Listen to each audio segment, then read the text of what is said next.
Hello everyone and welcome back to my channel, it's Weave. We're back finally on the Europa Universalis 4. Been a while since I've played it. I think it's already almost been 2 months since the first campaign I did on Brandenburg.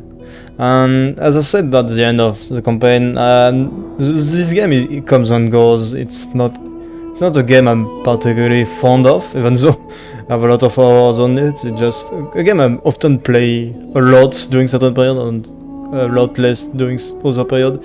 Right now I'm tempted to play it a bit more again, and this time I've decided for videos that I think it will be more worth it to do it on a mod. Yeah, so I just decided to go on to maybe one of the most well-known mod nowadays for EU4, which is Anbennar. It's basically a mod that sets you into a fantasy universe with kinda like in World of Warcraft or stuff like that, where there is human in a certain part of the world, like around here, I would say.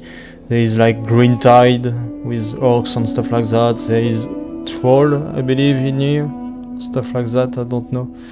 Or maybe it's here. Ogre, yeah, there is Ogre here, there is Centaur people, there is Elf and stuff like that. I think, yeah, the elf could be here somewhere. No, it's orc. Yeah, those are elf, for example. There is like beast people, stuff like that. Yeah, it's a lot of stuff. There is even some kind of new world, kind of like America. There is a very cool lore actually about it, and you can even see something that looks like a circle. There is event and stuff like that with it. There is a lot of things in the game, and the mod isn't even like full yet. Like a few months ago, this whole part of the map wasn't existent, like it was cut off like this. Yeah, so we got a bunch of new nations, and you can see there's still a lot of empty space that could be filled up, like right here.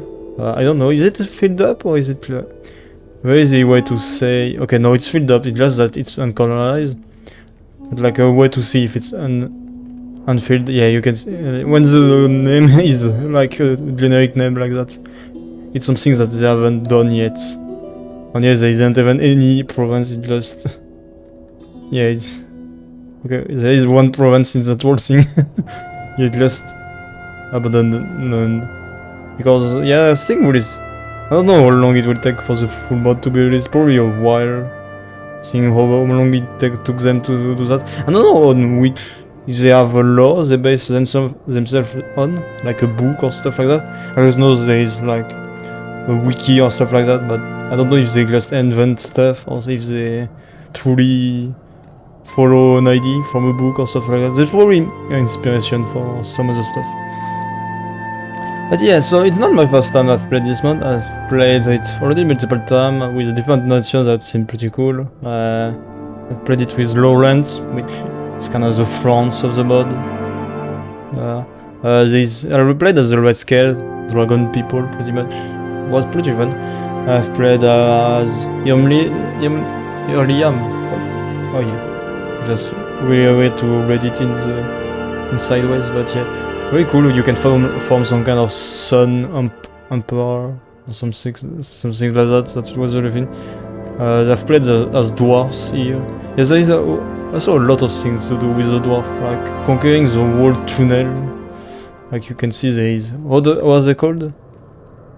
Dwarf Road. Yeah, okay. It's their name, and yeah, you have a whole thing about conquering all those, basically getting back all the old dwarf stuff. That's really cool. I think I've played as those guys really hard. I think I've stopped the campaign at some point, but yeah, it's really hard campaign here. It's also dragon people, just different from the one in the west. You have a whole thing about forming some, searching for some kind of ancient god dragon or stuff like that. Very cool lore every time for certain nation. And this time I'll try something that I've never done. It's to play in this area that's mostly empty, and I've never really seen how it plays out in here. So I'm gonna play as orc. Yeah, here. I'm gonna play as the severed here. No idea where it's going to go, so maybe I'll even have to play for another nation at some point. There is also Bloodbreaker or something like that. Could also go because there is some human faction here.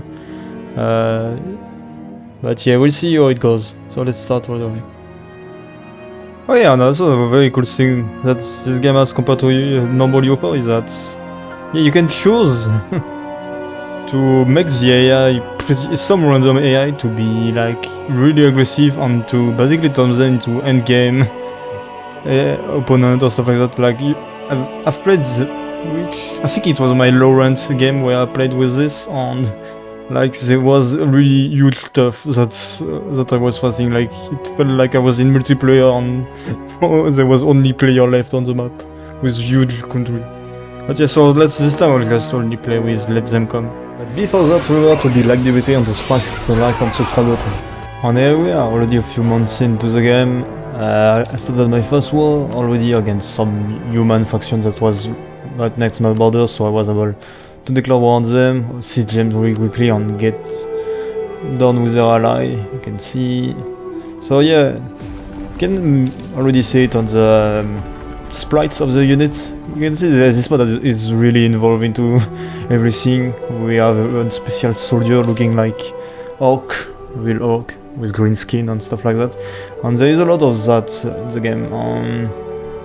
Yeah, there is also the normal human, and there is even special skin for different type of orc and stuff like that. But yeah, so that's already... Oh, yeah, right here we get deal with the last one.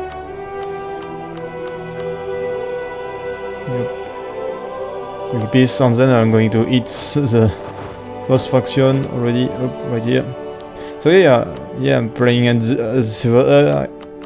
The objective of the campaign is probably to... I don't know already, maybe complete our focus tree. There is a whole focus tree around getting to basically unite the whole region under our banner, form some kind of country. And here we are in a very special area of the map, because as you can see it's mostly empty. But you'll see that the space will fill up pretty quickly at some point, because this area kind of works like the North American tribe, for those who know how it works in the base game. So every minor faction here will be able to kind of claim a territory around them, that it won't be like a colonized province. But once a province is claimed, and that they... I don't know what it is for it to proc, but at some point everything will just turn into their territory. Everything they have in their clay, at least. But then you can see that it's already only a few months in, and I've been already kinda working the focus tree. And yeah, you can see trying to dev, even though it's not the best area to dev. But yeah, we as an orc, we don't start with feudalism, and we kinda late in terms of doctrine, or technology I mean. We are starting very low, I already took the military text in advance. But yeah, we don't have a lot of visibility. You can see the only big nation we could saw was the Frozen Maw, which is kinda impossible for us to deal with right now. Frozen Maw is like the equivalent of Muscovy, for those who get what I mean.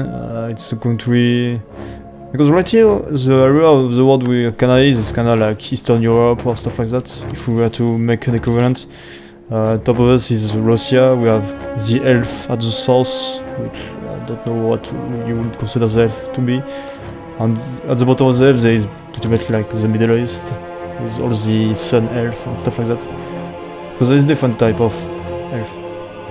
And here you can see me scrolling through the species menu. You can see there is a lot of menu on depending on different species. You can see right here I decided to put a focus on human, because since there is a lot of human around me, and that I'm going to conquer a lot of human land, I think it's better to just take them in instead of just... because you can decide to just purge them or expel them, but you get malus in your province, like you get devastation or and stuff like that. You can even lose development, which I don't really like, whereas you can get some pretty good benefit from having high acceptance of different species. So yeah, I'm not going to go like full monster orcs that kills everything in their way. You can go whatever way you want as a player. You can either be I don't know, like I don't know any good... You can be a troll and be like eat everyone, that stuff, that kind of stuff. And by troll, I literally mean troll, not not internet troll. Like yeah, you can decide whatever you want to be. You can either accept every species in your empire, or you can expel some of them. And they give bonus in your provinces, depending on what species is present into it. Some species are like give bonus to trade or stuff like that. Like I know dwarf, for example, give production, obviously, and stuff like that. Sometimes there is drawbacks too also. Like I know every orc province has national for +4 unrest, which is kinda annoying, but it also has some pretty good bonus to go with it. So here right now, I'm just since I can't colonize right now, I'm just conquering everything that's around me that I can kill before reaching the north, which is the frozen more, which as I said, I'm not going to be able to deal with them right at the beginning. They have better technology and they are kinda strong. Yeah, they are tech 4, they don't like me already and they are orc, so I don't have any advantage technically compared to them. Because at the beginning you cannot destroy all the other as an orc, because I mean the human doesn't have any good bonus in military. Because there is also that, depending on which species is the majority in your country, you can decide to either go for a different military type. And the orcic military is kinda focused toward shock damage, which is very strong at the beginning, obviously. There is no fire damage, not really any. And you get a lot of shock damage, we get a lot of shock damage in your own unit pips. The pips being the little square you see when you click on a unit type. And then we jump a bit more in time, you can see I got a colonist from expansion AE. I cannot take back my time because we have a lot of technology behind, so it was kinda hard to get it. But yeah, so I decided to take expansion instead of exploration because expansion doesn't make sense, it only gives one colonist. You get more bonus for colonies, but what I want is to do more colonies, so expansion is better because it gives 2. And I can get another one from my what it's called, my mission. I can get one more. No, for my governmental reform I can get one more, which would get me to 3, but I'll do that way later because I didn't realize it at first. Yeah. But yeah, and you can see also what I spoke about, the faction having little stuff around them. You can see, like, for example, the human faction near me have like claim on province near them, so that means that once they get the event for it, they will completely claim those provinces, which is kinda annoying because, I mean, you can wait all this time, but it's very long. This part of the region is very calm for a while. After that it will become like a whole mess because there will be a ton of new nations that will fight each other. Because right now most people don't have a border with each other. You can see that. That's why my first colony I did it down south, so I can have a province near 2 people. Yeah, okay, I start the war right away because I start off with. I mean, I'm probably one of the biggest one at the moment in this region, so I can easily go on them. Those humans also have pretty much the same problem as me. Oh. Move near me right at the moment the what's it called? The colon spawned on it. What is it called? The revolts on the colony. The native. Jeez, I'm having... Oh. Speaking of the native, yeah, right again. Right at the moment I move on to the territory. And you can see also, right here, you maybe saw it for a few seconds, even the advisor have different color skin depending on the species they are from. So we saw some human, because at this point I probably already had the human accepted in my country maybe. But there is also orc advisor which have green skin and stuff like that. I know there is also like lizard people, stuff like that, goblin, there's a lot of different advisor you can get, same as the unit sprite, you can get a lot of that. Jumping at the end of the war, you can see, instead of taking the one territory that was near me, I actually moved my colony to another province. You can see it's the one where my army is stationing right now, so that I could hit actually the 2 human factions that was near it. And But while in the war, I think native rised up from the province I was starting to colonize near the coast of this little lake. But yeah, I probably got sacked by the native and destroyed. So I put it on here. You can see here, I decided to change my focus from integrating human to expulsing them. Reason being that they were causing me too much unrest in my provinces. I only had 3 provinces with human in them, but it was kinda annoying. So what does purging and expulsing faction, a species from a province, is actually quite simple, and it's actually pretty good. You can see I jumped forward yet again in the video. That wasn't me, that was just in the footage. I didn't record in between, most likely because I probably did nothing except managing the country. But yes, so what does